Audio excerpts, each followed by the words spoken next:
पे कारा काट के लोग ले जाता, अपने अपन बेटा बना के रखा लोग, अपन सब करवाई लोग जो करे। हमारा बेटा एकदम तैयार बा करे के। क्या बात है। अब तक तो आप लोगों ने चुनाव के रिजल्ट देख ही लिए होंगे और आपको पता भी चल गया होगा कि हमारे पवन भैया चुनाव नहीं जीत पाए। लेकिन दोस्तों वो कहते हैं ना कि तुम्हारी जीत से ज्यादा मेरी हार के चर्चे हैं इस शहर में। कुछ ऐसा ही हाल इस समय हमारे पवन भैया के साथ भी हो रहा है।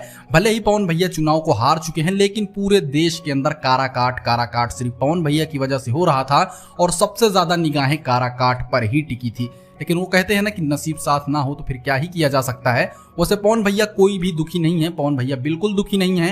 उन्होंने अपने सोशल मीडिया के माध्यम से यहाँ की जनता को, काराकाट की जनता को बहुत बहुत आभार व्यक्त किया, क्योंकि दोस्तों 2 लाख से ज्यादा वोट, ऑलमोस्ट 3 लाख वोट पवन भैया पा गए थे। 2,74,000 वोट, इतने वोट पवन भैया पाए थे। मतलब इतने लोगों का अपार प्यार तो उनको मिला ही, बस कुछ प्यार रह गया और थोड़ा सा प्यार और मिला होता तो आज हमारे पवन भैया सांसद हो गए होते। वो तो दोस्तों खबर ये भी मिली थी कि 4 ईवीएम मशीनों में कुछ गड़बड़ी हुई थी वहां पे। आपको क्या लगता है हमको कमेंट जरूर कीजिएगा।